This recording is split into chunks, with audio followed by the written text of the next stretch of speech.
जय श्री महाकाल आदेश।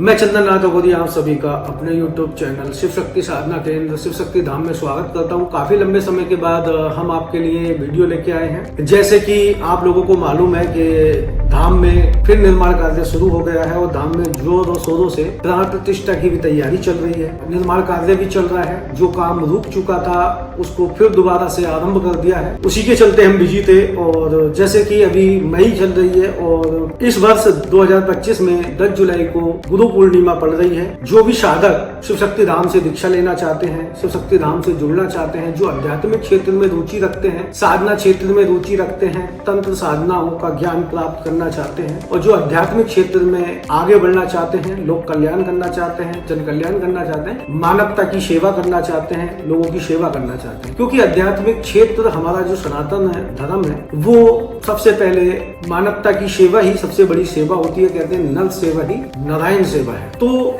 अगर कोई भी व्यक्ति, कोई साधक आध्यात्मिक क्षेत्र में आता है तो सबसे पहले उसका उद्देश्य होना चाहिए कि हमें ये सारी विद्या का ज्ञान प्राप्त होने के बाद हम लोगों की सेवा करेंगे, सनातन का प्रचार करेंगे, लोगों की समस्याओं का समाधान करेंगे, तंत्र क्षेत्र में तंत्र साधनाओं में आगे बढ़ेंगे और तंत्र का ज्ञान जो हमारे ऋषि मुनि परंपरा से चला आ रहा है, इन तंत्र साधनाओं का ज्ञान आगे लेके जाएंगे। तो जो लोग शिव शक्ति धाम से दीक्षा लेना चाहते हैं, 10 जुलाई को, आगामी 10 जुलाई को गुरु पूर्णिमा है और सानिध्य दीक्षा सानिध्य शिविर आरंभ होने वाला है। दीक्षा शिविर जो कि 9 जुलाई से 11 जुलाई तक चलने वाला है। ये 3 दिवसीय शिविर होगा। इसमें एक दिन पहले आपको आना है, यानी कि 9 जुलाई को आना है। 10 जुलाई को आपका दीक्षा संस्कार होगा। उसके बाद सारी आपको दीक्षा के बाद में सारी चीजें समझाई जाएंगी कि आप किस प्रकार गुरु मंत्र का जाप करेंगे। जाप करने के बाद गुरु मंत्र के जाप में कितने चरण होते हैं, वो चरण कैसे कंप्लीट होंगे, साधना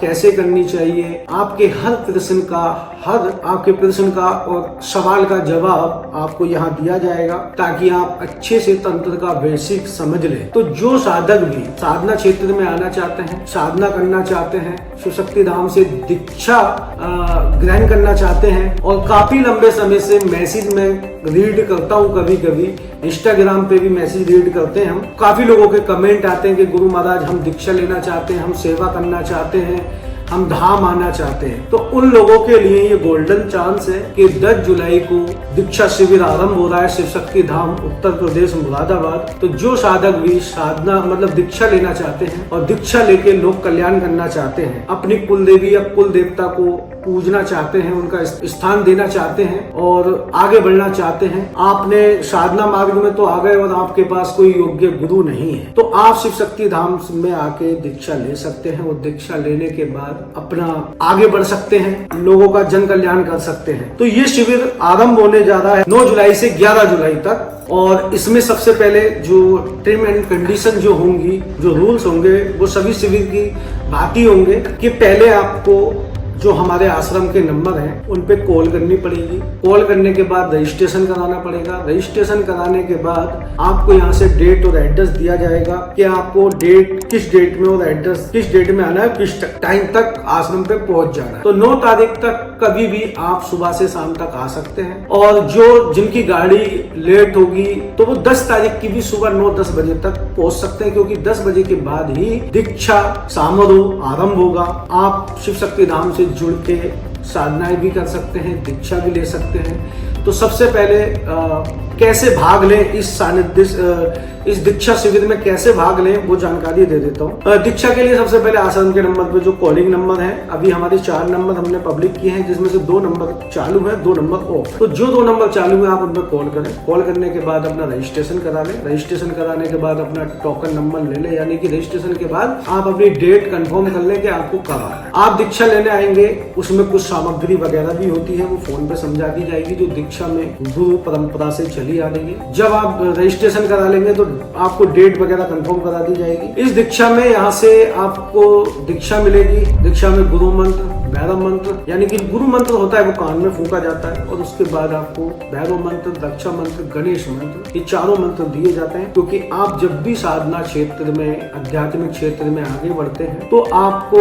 दीक्षा में सारी चीजें विधिवत समझाई जाती हैं। दीक्षा देने के बाद कि आप जब गुरु मंत्र जाप करेंगे तो सर्वप्रथम गणेश जी का आह्वान तो करना ही होता है, सर्वप्रथम गणेश जी को पूजना होता है। उसके बाद आप शक्ति मार्ग में आ गए हैं तो शक्ति को पूजेंगे तो भैरव को पूजना पड़ेगा, तो इसलिए भैरव मंत्र अनिवार्य होता है। और जब आप शक्ति मार्ग में आ रहे हैं तो आपका शरीर कीलन मंत्र भी होना चाहिए, आसन कीलन यानी कि जिसको सुरक्षा मंत्र बोलते हैं, तो वो भी दिया जाता है ताकि साधक के साथ कोई भी नया साधक अगर साधना क्षेत्र में हमसे दीक्षा लेके आगे बढ़ता है तो उसके साथ कोई अहित अनहोनी नहीं होनी चाहिए। उसकी सुरक्षा की पहली जिम्मेदारी, शिष्य की पहली जिम्मेदारी जो होती है वो गुरु की होती है कि उसके प्रिय शिष्य को कोई भी साधना काल में ऐसा उसके साथ कोई भी अनुभव या कोई ऐसी दुर्घटना या साधना काल में आहत नहीं होना चाहिए, कोई भी नुकसान नहीं होना चाहिए।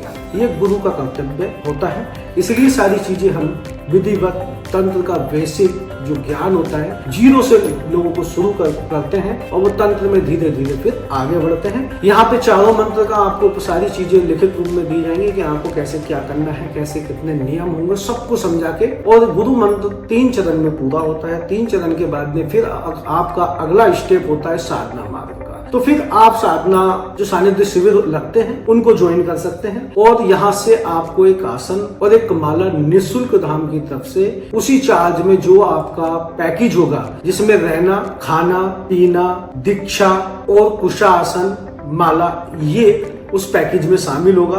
बाकी जो भी सामग्री दीक्षा में लगती है, दीक्षा में जैसे कि नारियल और पैरावनी, 10 मीटर काला कपड़ा, मिठाई वगैरह, फल वगैरह, ये दीक्षा में आदान प्रदान गुरु गद्दी से जब कोई शिष्य जुड़ता है तो वो सम्मान के स्वरूप में दिए जाते हैं। तो वो आप यहीं भी आके मार्केट से मंगा सकते हैं, कोई प्रॉब्लम वाली बात नहीं है। तो इंतजार था कि कब गुरु महाराज की वीडियो आएगी, कब हम रजिस्ट्रेशन कराएं, कब हमें वो सौभाग्य प्राप्त हो जब हम शिव शक्ति धाम में जाएं और धाम में आके हम शिव शक्ति धाम से जुड़े और तंत्र क्षेत्र में आगे बढ़े। तो वो घड़ी आ चुकी है आप लोगों के लिए। तो आप जल्दी से जल्दी रजिस्ट्रेशन करा लें ताकि आपको टिकट वगैरह कराने में कोई समस्या ना हो। और एक महत्वपूर्ण जानकारी कि इस दीक्षा शिविर में कोई भी आ सकता है, माता, बहन, बेटी, कोई भी मेल फीमेल, किसी भी एज के। एज का मतलब बच्चे नहीं है, ठीक है। जैसे कि कोई भी साधना क्षेत्र में आगे बढ़ता है तो मेल फीमेल, लड़की लड़के, माता बहन, गृहस्थ, अविवाहित, विवाहित, गृहस्थ, सब लोग भाग ले सकते हैं। दीक्षा लेता है अगर सब, तो ये बहुत सारी सवाल हमारे मन में आते हैं कि अगर हम तंत्र साधनाएं सीखें, हम किसी ऐसे गुरु से दीक्षा लेके साधनाएं करें तो क्या हम शादी नहीं कर सकते? अगर हमने शादी कर ली है तो क्या हमें गृहस्थ जीवन त्यागना पड़ेगा? तो मैं बता देता हूँ जानकारी के लिए, ऐसा कुछ नहीं है। गृहस्थ जीवन में कहते हैं कि जो आश्रम में, कई सारे आश्रम हैं, इसमें कई सारे आश्रमों का वर्णन है, जैसे कि संन्यास आश्रम, संन्यास यानी कि वैराग्य आश्रम, यानी कि संन्यास लेने के बाद में आपने बिल्कुल जीवन से सब कुछ मोह माया त्याग दी और उसके बाद परमात्मा की भक्ति में लीन हो जाए तो वो उसको बोलते हैं संन्यास आश्रम। और आप गृहस्थ जीवन में रह के सारी जिम्मेदारियां निभा के, एक बेटे की, एक भाई की, एक पति की, एक पिता की, सबकी जिम्मेदारियां निभाते हुए, गृहस्थ जीवन में रहते हुए, सारे कर्म कांड करते हुए, सारे कर्मों को बाखूबी करते हुए, कुछ अलग विशेष भक्ति में लीन होके सारी समस्याओं का सामना करते हुए, गृहस्थ जीवन में बहुत सारी समस्याएं होती हैं, तो उन सारी समस्याओं का सामना करते हुए अपने एक अलग पद पे, शक्ति मार्ग पे चल के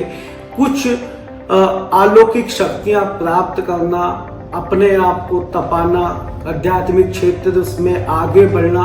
कहते हैं आश्रम में, आश्रम सबसे बड़ा गृहस्थ आश्रम ही बताया गया है, क्योंकि हमारे महादेव भी सबसे बड़े अघोरी जो हैं वो साक्षात महादेव हैं और महादेव भी गृहस्थ हैं। तो ऐसा नहीं है कि आप अघोर मार्ग से दीक्षा लेते हैं तो आप शादी नहीं कर सकते, आप बच्चे पैदा नहीं कर सकते, आप जीवन को आगे नहीं बढ़ा सकते, लेकिन सब कुछ कर सकते हैं, लेकिन सब कुछ करते हुए बहुत कुछ त्याग करना पड़ता है।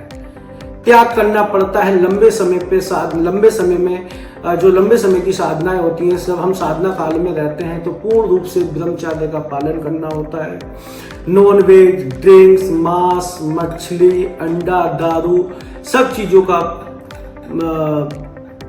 आपका परहेज होता है। परहेज का मतलब सब पे प्रतिबंध होता है, सबका पालन करना पड़ता है और कम से कम लोगों से वार्तालाप करें, एकांतवास करें, अपने घर का भी काम करना है, जीविका चलाने के लिए रोटी भी कमानी है, पैसा भी कमाना है, सब कुछ जिम्मेदारियां निभाते हुए जब व्यक्ति कुछ अलग प्राप्त करने की कोशिश करता है गृहस्थ आश्रम में रह के, तो जब वो हमें उस फल की प्राप्ति होती है और जो उसका सुख प्राप्त होता है ना, तो वो परम सुख होता है।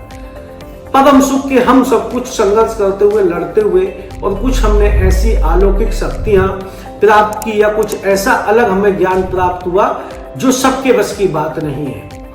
इस साधना काल में, यानी साधना मार्ग में, आध्यात्मिक मार्ग में कोई भी व्यक्ति अपनी मर्जी से नहीं आ सकता। वही व्यक्ति आएगा जिसको परमात्मा ने चुना होगा। उसके पिछले कर्म कहीं ना कहीं ऐसे रहे होंगे जो अधूरे रह गए हैं। पिछले जन्म में भी वो कहीं ना कहीं स्पिरिचुअल, आध्यात्मिक उसकी यात्रा रही होगी। कहीं से वो कभी ना कभी पिछले जन्म में भी वो साधक रहा होगा। इसलिए साधक जो इस जन्म में भी हम आध्यात्मिक क्षेत्र में रुचि रखते हैं, अब भारत की इतनी पॉपुलेशन है, हर व्यक्ति कौन नहीं चाहता है कि उसके पास कोई दिव्य शक्ति हो, अलौकिक शक्ति हो, कुछ हटके हो, जो सबसे अलग हो, सुपर नेचुरल पावर हो, जो किसी का भूत, भविष्य, वर्तमान बता सके, या कोई उसके दरबार पे आए, धाम पे आए, तो जो दुखी होते हैं, जो परेशान होते हैं, जो संगत आती है, जो पीड़ित लोग आते हैं, उनका कल्याण हो और उसकी वाह यानी उसकी सब में प्रशंसा हो, लोकप्रियता हो, सब चाहते हैं कि कुछ ऐसा हो। तो ऐसा कुछ प्राप्त करने के लिए अपने आप को तपाना पड़ता है और बहुत कुछ त्यागना भी पड़ता है। तो जो लोग त्याग के लिए तैयार हैं और अपने आप को समर्पित करना चाहते हैं कि हमें तो सनातन को ही समर्पित करना है और शक्ति मार्ग में आगे बढ़ना है, लोगों की सेवा करनी है, तो आप अपनी मर्जी से तो कभी नहीं आएंगे। आपके पिछले जन्म के जरूर कुछ ना कुछ पाप और पुण्य रहे होंगे जो आप आध्यात्मिक क्षेत्र में आ रहे हैं। तो आप लोगों के लिए गोल्डन चांस है। जो लोग आना चाहते हैं, सानिध्य शिविर ज्वाइन करना चाहते हैं, भाग लेना चाहते हैं, तंत्र को जानना चाहते हैं, तंत्र शास्त्र को जानना चाहते हैं, क्या आज भी ऐसी शक्तियां होती हैं जो किसी का भूत, भविष्य, वर्तमान बता सके?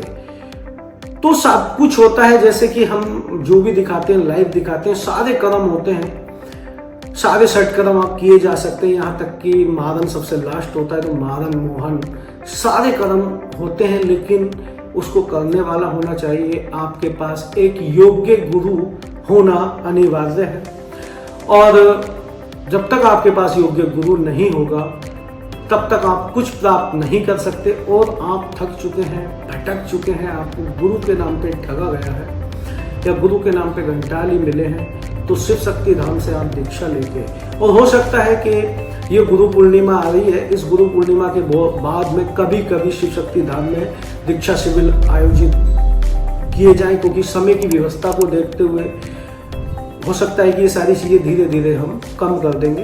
तो जो लोग अभी जुड़ के और लॉन्ग टाइम शिव शक्ति धाम से जुड़े रहना चाहते हैं, कुछ प्राप्त करना चाहते हैं, तो गोल्डन चांस है। ऐसा मैं ये इसलिए बोल रहा हूँ क्योंकि जैसे जैसे शिव शक्ति धाम विकसित हो रहा है, शिव शक्ति धाम आगे बढ़ रहा है, वैसे वैसे समय का अभाव होता जा रहा है, और इसी के चलते वीडियो नहीं आ पाती है। नहीं तो आपको पहले मालूम है कि हमारी डेली कोई ना कोई अपडेट आप लोगों को तंत्र से रिलेटेड हम लेके आते रहते थे। तो देरी ना करें, और जो लोग आना चाहते हैं वो जल्दी से जल्दी रजिस्ट्रेशन करा लें, क्योंकि ये पूरा पैकेज, इसमें पूरा पैकेज रहना, खाना पीना, दीक्षा और कुशासन और माला इंक्लूड है। बाकी दीक्षा में जो सामग्री लगती है, जो गुरु शिष्य परंपरा से चली आ रही है, वो आपको लेके आना पड़ेगा। तो बिल्कुल भी देरी किए बिना आज से और अभी से रजिस्ट्रेशन करा लो। फिर मुलाकात होती है आपकी शिव शक्ति धाम में हमसे। फिर तंत्र का आपको वो ज्ञान यहाँ से प्राप्त होगा जो आपको कहीं नहीं मिला, क्योंकि जो हम सोशल मीडिया पे देते हैं हर चीज बताने की नहीं होती है। सोशल मीडिया पे तंत्र है तो गुप्त रखा जाएगा, और क्रियाएं हम दिखाते हैं, क्रियाओं में कौन सी क्रिया कैसे करना है, कौन सी सामग्री लगा रहे हैं, कौन सा भोग लगा रहे हैं, कौन सी शक्ति का आह्वान कर रहे हैं, कौन सी शक्ति को बैठा रहे हैं, चौकी कैसे लगाई जाती है, मूठ कैसे मारी जाती है, या फिर वशीकरण क्रियाओं में क्या करना पड़ता है, उच्चाटन में क्या करना पड़ता है, कोक बंधन खोलने के लिए क्या करना पड़ता है, घर बंधन खोलने के लिए क्या करना पड़ता है, बिजनेस कारोबार बंधन खोलने के लिए क्या करना पड़ता है। सारी क्रियाएं होती हैं। तो इनको अगर बारीकी से सारे सेट कर्म सीखना चाहते हो तो शिव शक्ति धाम में रजिस्ट्रेशन कराइए। गुरु पूर्णिमा पे रूबरू होइए, शिव शक्ति धाम में मिलिए, और आपको मेरा सानिध्य प्राप्त होगा और एक तंत्र की नई बुलंदियों पे आपको लेके जाएंगे, और फिर भटकने की जरूरत ही नहीं है। तो आज के लिए इतना ही, और वीडियो आती रहेंगी सानिध्य शिविर की, और आपको अपडेट मिलती रहेगी। मिलते हैं 10 जुलाई को। जब तक के लिए जय श्री राम।